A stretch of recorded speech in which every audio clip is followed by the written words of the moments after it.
Bem, nossa série de mensagens, os hábitos da felicidade, chegando ao fim, reta final. E hoje, como título que nós vamos ver hoje, semana que vem, enfim, vamos chegar nesse segredo da felicidade. Eu peço que você abra a sua Bíblia, capítulo 4, nós vamos ler do verso 10 até o fim, que é o verso 23. Então, abra a sua Bíblia, conecte-se a palavra de Deus, Filipenses 4, do versículo 10 ao versículo 23. Diz assim a palavra de Deus: alegro-me grandemente no Senhor, porque finalmente vocês renovaram o seu interesse por mim. De fato, vocês já se interessavam, mas não tinham oportunidade para demonstrá-lo. Não estou dizendo isso porque esteja necessitado, pois aprendi a adaptar-me a toda e qualquer circunstância. Sei o que é passar necessidade e sei o que é ter fartura. Aprendi o segredo de viver contente em toda e qualquer situação, seja bem alimentado, seja com fome, tendo muito ou passando necessidade. Tudo posso naquele que me fortalece. Apesar disso, vocês fizeram bem em participar de minhas tribulações. Como vocês sabem, Filipenses, nos seus primeiros dias do Evangelho, quando parti da Macedônia, nenhuma igreja partilhou comigo no que se refere a dar e receber, exceto vocês. Pois, estando eu em Tessalônica, vocês me mandaram ajuda não apenas uma vez, mas duas, quando tive necessidade. Não que eu esteja procurando ofertas, mas o que pode ser creditado na conta de vocês. Recebi tudo, e o que tenho é mais que suficiente. Estou amplamente suprido, agora que recebi de Epafrodito os donativos que vocês enviaram. São uma oferta de aroma suave, um sacrifício aceitável e agradável a Deus. O meu Deus suprirá todas as necessidades de vocês, de acordo com as suas gloriosas riquezas em Cristo Jesus. A nosso Deus e Pai seja glória para todos sempre. Amém. Saúdem a todos os santos em Cristo Jesus. Os irmãos que estão comigo enviam saudações. Todos os santos lhes enviam saudações, especialmente os que estão no palácio de César. A graça do Senhor Jesus Cristo seja com o espírito de vocês. Amém. Vamos orar mais uma vez? Pai querido, após a leitura da Tua Palavra, Senhor, pedimos pelo ministério de iluminação do Espírito Santo, que nos auxilia, que nos ajuda na interpretação, e Senhor, também nos impele a colocar em prática tudo isso que nós vamos ver. É o que nós pedimos ao Senhor, pelo nome de Jesus Cristo. Amém. Uma igreja estava tendo uma indicação de cargos, e uma pessoa foi indicada, e foram pedir a opinião de uma outra pessoa sobre esse senhor, e ele fala a seguinte frase sobre o outro: olha, o fulano, ele é muito mais um termômetro do que um termostato. Você sabe a diferença dessas duas coisas? Um termômetro e um termostato. Sabe o que cada um faz? O termômetro, ele não muda as coisas ao seu redor, ele apenas registra aquilo que está acontecendo. Se está quente, ele sobe. Se vai esfriando, vai passando baixando. Porém, o termostato, por outro lado, ele ele regula a temperatura aonde ele está, do ambiente onde ele se encontra.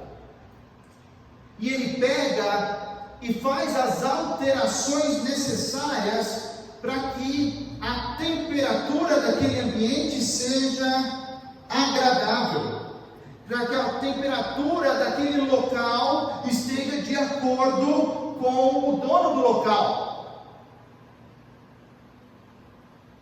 E aí, enfim, entendeu a diferença.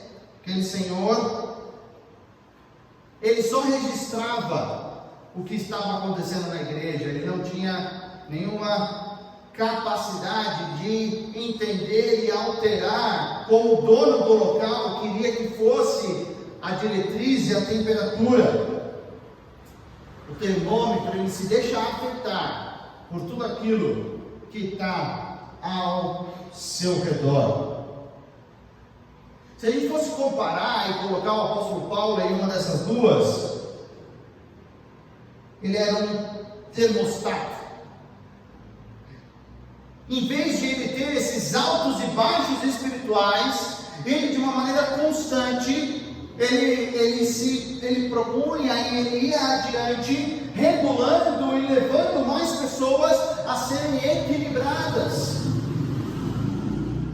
Ele prosseguia com determinação aquilo que o Pai Celeste estava indicando para que ele fizesse, fazendo o seu trabalho e servindo de fato a Jesus Cristo. No final da carta, que a gente sempre tem que lembrar, que Paulo escreve preso em Roma, esperando talvez por dias a sua sentença, e tudo estava caminhando para uma sentença de morte. O ambiente era completamente desfavorável. Mas Paulo, no final da carta, nos mostra claramente que ele não se achava uma vítima das circunstâncias. Não era por causa das circunstâncias ruins que ele estava para baixo, que ele estava ruim, que ele estava mal, mas ao contrário, ele estava saindo vitorioso sobre aquelas circunstâncias completamente adversas. Versículo 12 fala sobre toda e qualquer situação. Versículo 13 fala que tudo posso. Versículo 18 que nós lemos fala que ele recebeu tudo, e o que ele tem é mais do que suficiente. Paulo não precisava ser paparicado para estar feliz, porque a sua felicidade não vinha de coisas exteriores. A sua felicidade vinha de algo que ele recebeu de Jesus Cristo, e era algo tão abundante que não importava nada ao seu redor, que tiraria a sua felicidade. Mas, queridos, felicidade não é o mesmo que complacência. Como não é uma paz falsa, nós vimos isso nos últimos 2 domingos, sobre a paz de Deus e esse Deus da paz que vai nos guiar. E essa segurança é aquilo que tira toda a nossa ansiedade. Não, essa paz real e verdadeira que somente Jesus Cristo e a sua palavra podem dar.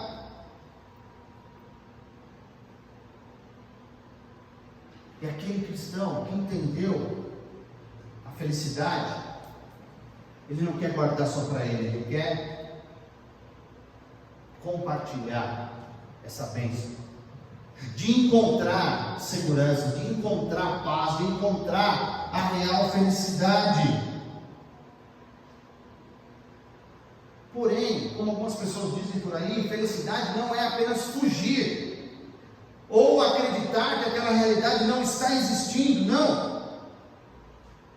É aquilo que nós vemos com Jesus Cristo no barco, no meio da tempestade, no meio do calor da batalha, no meio do problema, no meio do acontecimento. Aí sim, o cristão tem paz e tem confiança. Deus não vai nos poupar desses momentos, mas Ele vai estar conosco, nos ajudando a enfrentar e a vencer.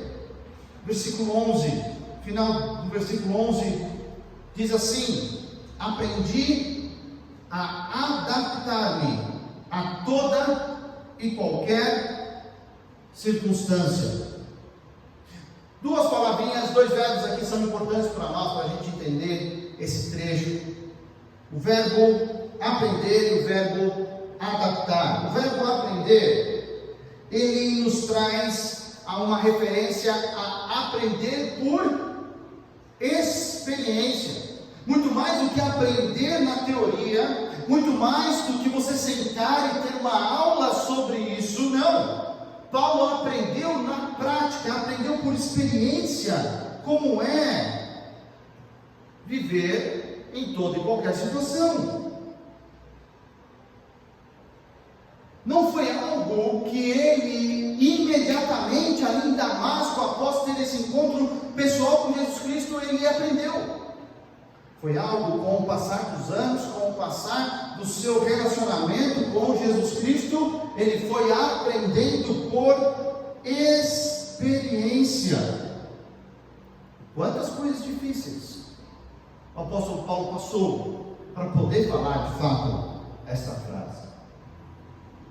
O verbo adaptar, por outro lado, traz a ideia de alguém contido, alguém calmo, alguém que entende que ficar desesperado no meio do desespero não vai trazer benefício algum.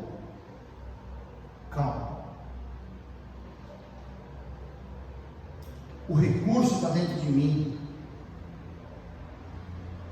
Eu não preciso de recursos externos para de fato poder me adaptar. Porque aquilo que Cristo me deu é suficiente para eu poder enfrentar e vencer estas dificuldades. Não buscar fora, não buscar em fontes sujas, mas na fonte de água limpa, na fonte de água viva.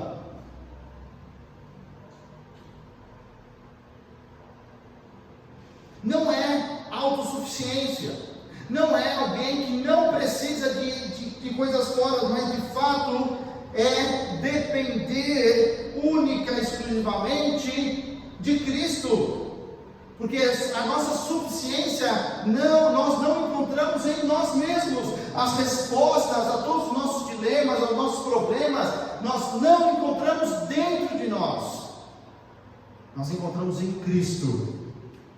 Começa a habitar dentro de cada um daqueles que entregam a sua vida a Ele.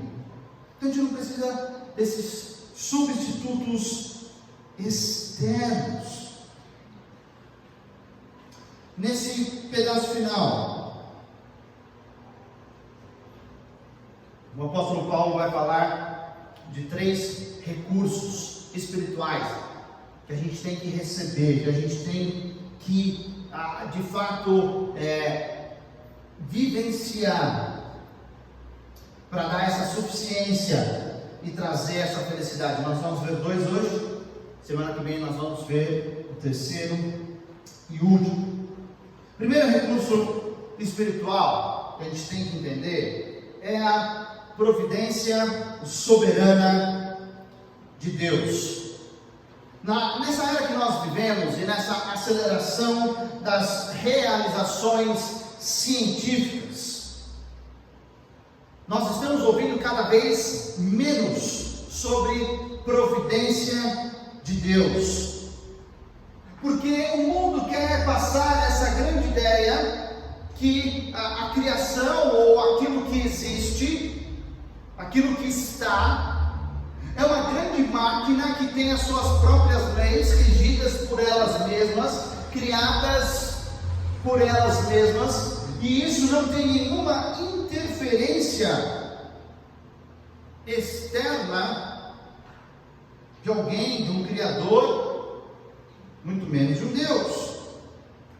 Mas a palavra de Deus sempre caminha e sempre aponta para esse Criador de tudo, e não só Criador, mas o sustentador e aquele que faz a manutenção. A palavra providência vem da junção de duas palavras do latim, pro, antes, e videl, ver antes, ver de antemão. Não quer dizer que Deus apenas sabe das coisas. Envolve muito mais do que o mero conhecimento que Ele sabe.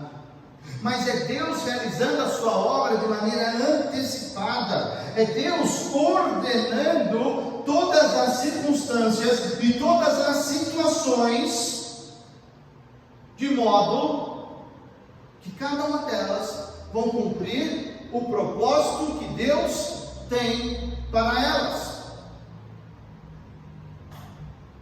A série passada, nossa última série foi, e agora, José. Esse termo de providência é assunto do primeiro capítulo, do capítulo 37 até o capítulo 50. Quando a gente olha que aqueles irmãos que o invejavam, que aqueles irmãos que o venderam como escravo, ele com apenas 17 anos de idade foi levado ao Egito, trabalhou, foi acusado injustamente, foi preso, e na prisão ele revela um sonho para o faraó, e aí se torna o segundo de todo o Egito, e depois de anos separados, ele consegue trazer toda a sua família ao Egito, senão o seu pai, os seus irmãos e a família dos seus irmãos morreriam de fome. José entende isso. Gênesis 45, 5: para salvar vidas que Deus me enviou adiante de vocês. Foi por isso que Deus me enviou. Gênesis 50, versículo 20: vocês planejaram o mal contra mim, mas Deus o tornou em bem. Queridos, isso é providência.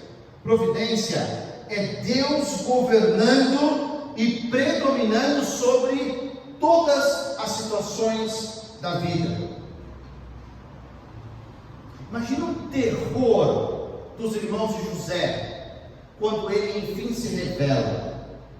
O número 2 do Egito, com todo o poder, pode fazer o que quiser com eles. É agora que ele vai pagar, ele vai cobrar o que a gente fez com ele lá atrás. Não. Vocês intentaram, planejaram o mal contra mim, mas Deus, na sua providência, mudou o mal e tornou o mal em bem. Essa coordenação sobre todas as situações da vida, isso é providência. O apóstolo Paulo, nesse mesmo pensamento, em Romanos capítulo 8, versículo 28, ele escreve: sabemos que Deus age em todas as coisas, para o bem daqueles que o amam. Deus age em todas as coisas. E na providência de Deus, Ele levanta o sentimento ali na igreja de Filipe, pelas necessidades do apóstolo Paulo como missionário passando e plantando essas igrejas. E Paulo recebe essa demonstração de amor, essa demonstração de afeto pelas mãos de Epafrodito, que nós já estudamos ali no capítulo 2, no momento onde o apóstolo mais precisava. Acaso? Não, providência. Eles já haviam se preocupado com Paulo várias vezes, mas ali foi o momento, a oportunidade que eles, pela mão de Deus, guiados pela mão de Deus, conseguiram de fato ajudar Paulo. Providência.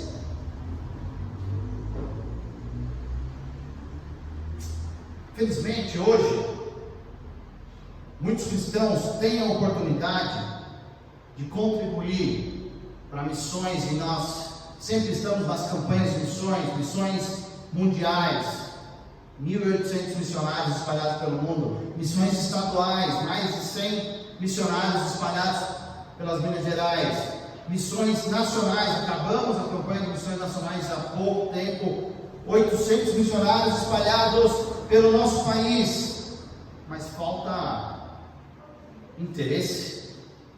Falta interesse. Para você entender providência, você precisa entender que a sua vida, e na verdade nenhuma vida, é uma série de acidentes, mas sim, tudo que acontece conosco é um compromisso marcado.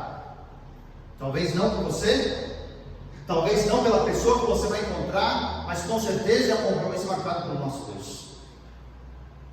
Não é acaso, não é acidente. Providência de Deus é essa fonte maravilhosa de felicidade.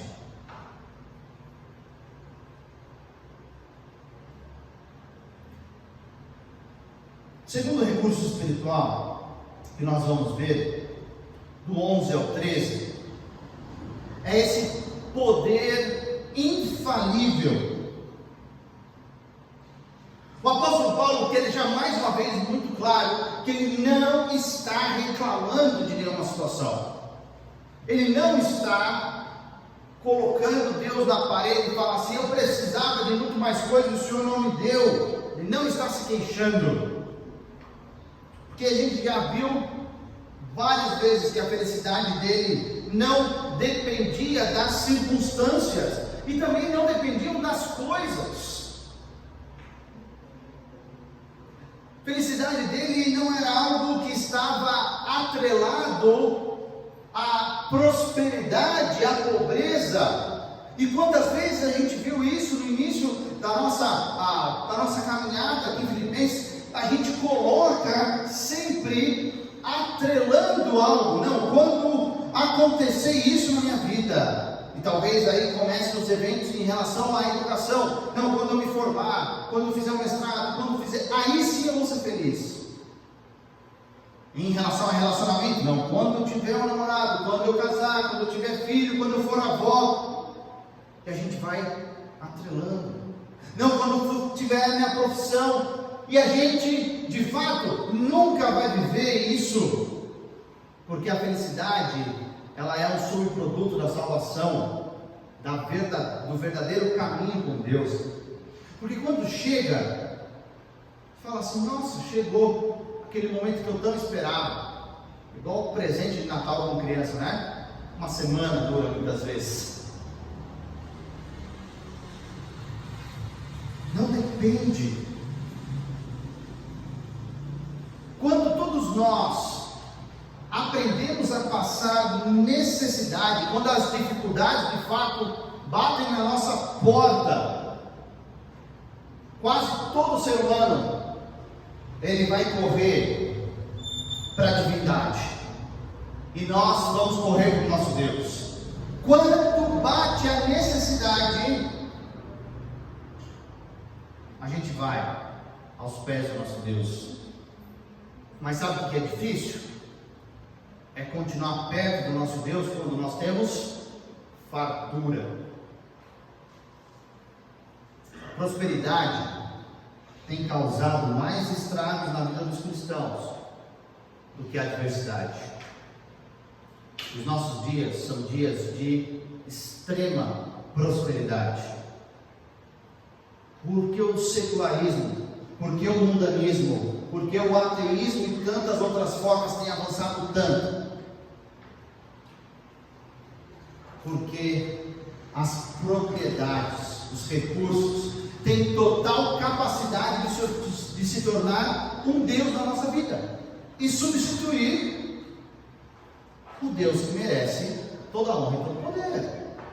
Ele tem essa capacidade porque quando você começa a adorar os bens, as propriedades, ele vai começar a demandar de você sacrifício.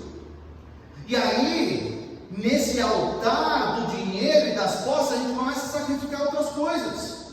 O nosso tempo, a nossa família, a nossa saúde. É um Deus. É um Deus.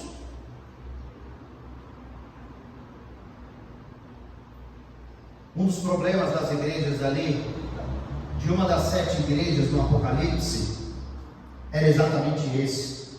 Apocalipse 3,17 diz assim: estou rico, adquiri riquezas e não preciso de nada. Uma igreja se declarando totalmente autossuficiente, não precisando de mais nada.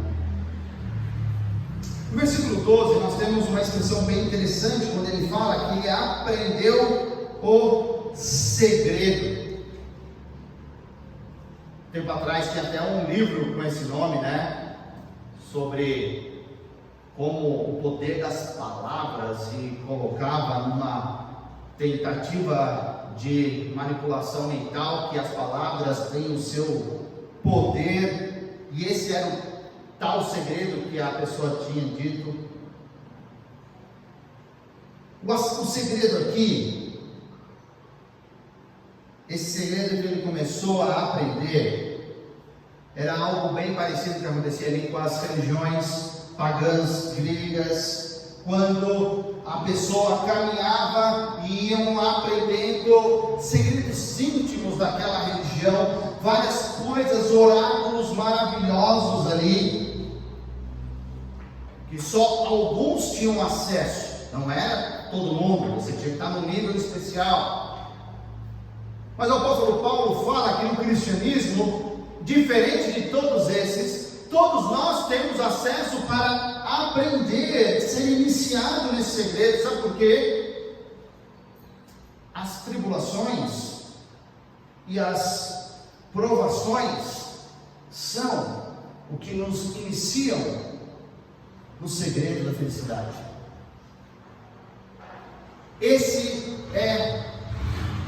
Essas são as provas de fogo do cristianismo.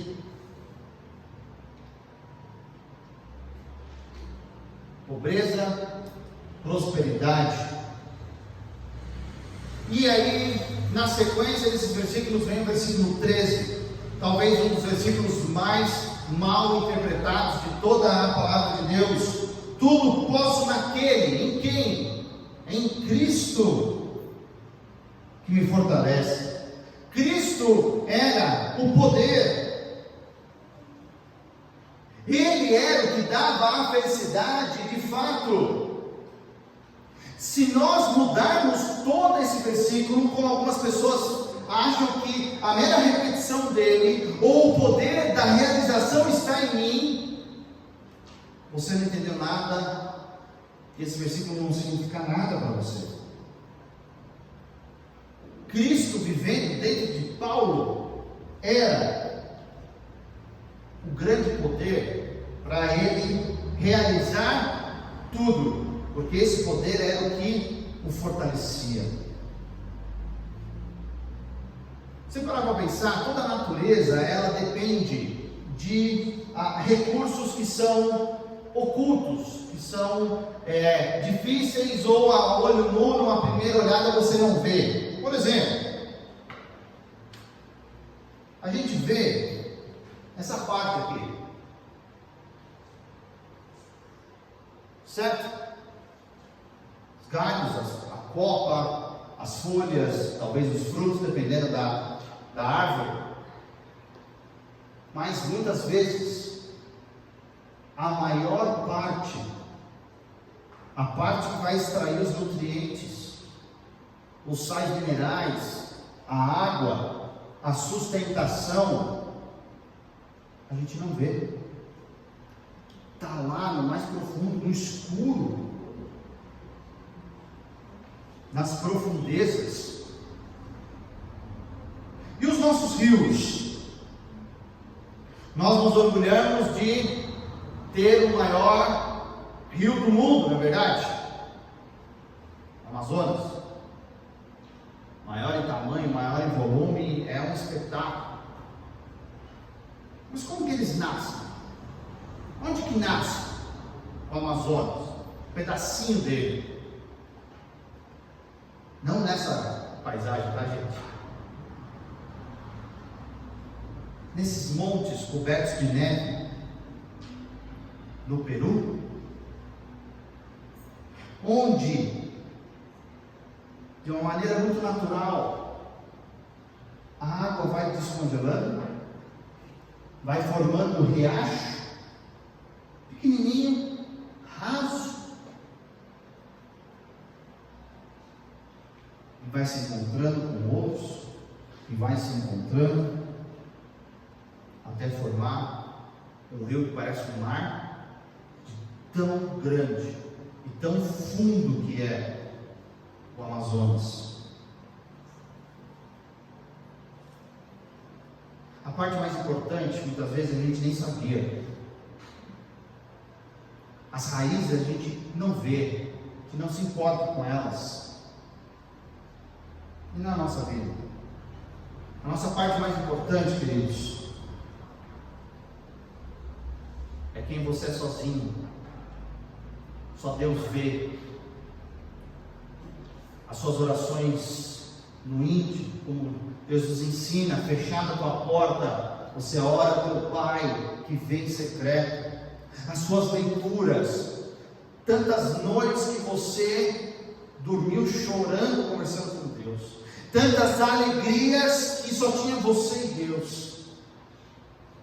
Talvez essa seja a parte mais significativa da vida do cristão.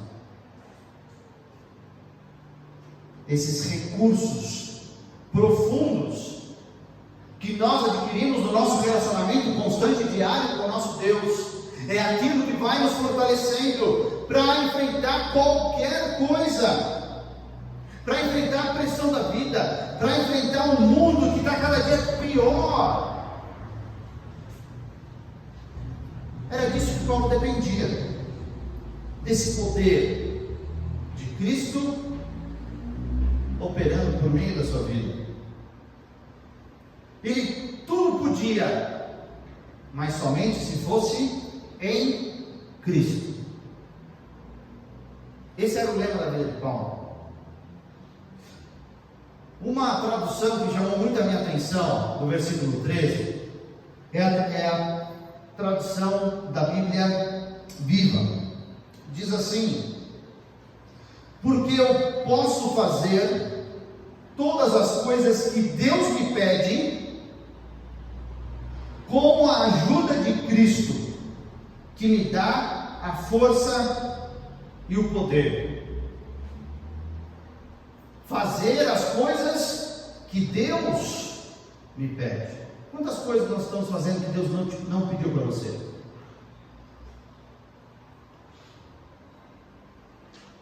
Você tem feito aquelas coisas que Deus pediu na ajuda de Cristo ou na sua própria força? Ele dá força, Ele dá o poder. Se você pegar várias traduções, nós vamos encontrar a mesma coisa, que o cristão, eu e você que já entregamos a nossa vida a Jesus, temos dentro de nós esse poder para lidar, para viver nessa exigência que a vida nos traz. Você não precisa de mais nada, nenhum recurso extra, nenhuma ajeitadinha. Interessante que Jesus Cristo, no capítulo 15 de João, fala a mesma coisa, quando ele estava usando o exemplo da videira e dos ramos. No versículo 5, a segunda parte, ele está falando que o ramo ele não vai produzir com as suas próprias forças. O ramo só vai produzir com aquilo que flui da videira, que flui do tronco.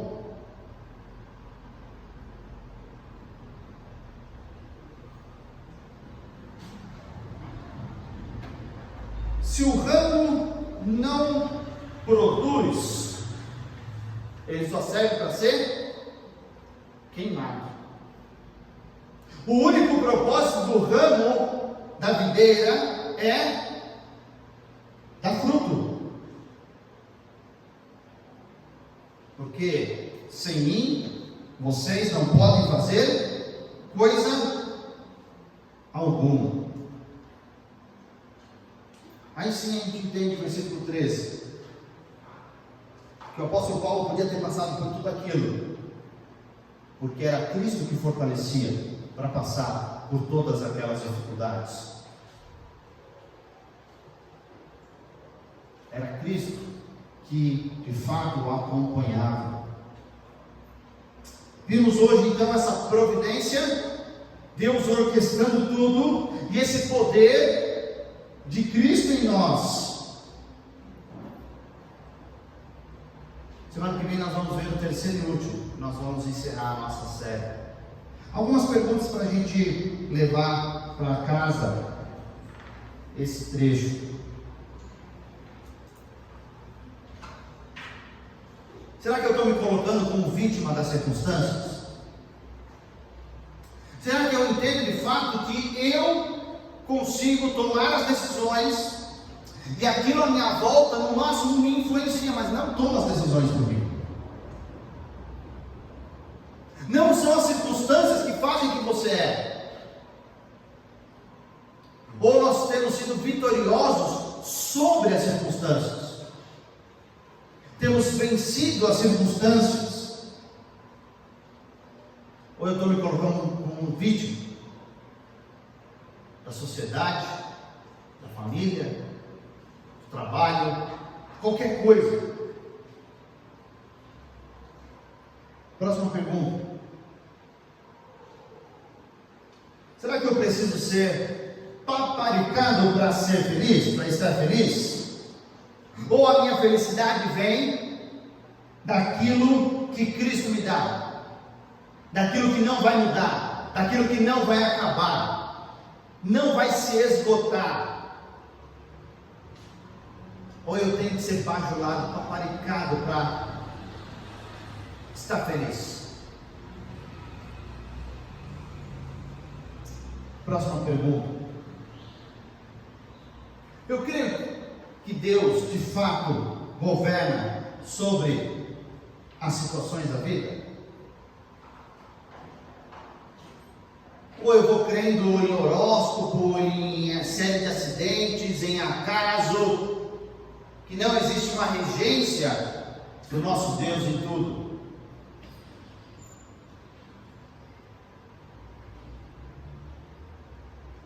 Creio que Deus governa tudo.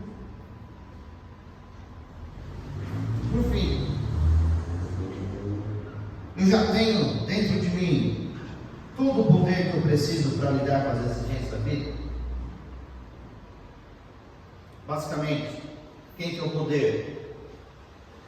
Jesus Cristo. Você já entregou a sua vida a Jesus Cristo? Você já entendeu o sacrifício de Jesus na cruz e agora está usufruindo do poder de Jesus? Ou você ainda acha que é com a sua própria força, com a sua própria intenção, para passar pelas exigências da vida? Hoje nós podemos ver que a providência soberana e esse poder infalível de Deus nos dão suficiência e felicidade. O segredo da felicidade Crer nessa providência soberana, esse poder infalível que é Jesus Cristo, que habita dentro de nós. Vamos orar? Pai querido, te agradecemos pela tua palavra. Muito obrigado, Senhor, porque ela fala profundamente aos nossos corações. Senhor, ajuda cada um dos meus irmãos aqui a aplicar e a depender desse poder que já se encontra dentro deles. Que isso os transforme e os leve, Senhor, a viver essa felicidade que o Senhor tem proposto para cada um de nós. Somente encontramos por meio do Teu Filho Jesus. Pedimos no nome precioso do Teu Filho amado, Jesus Cristo. Amém.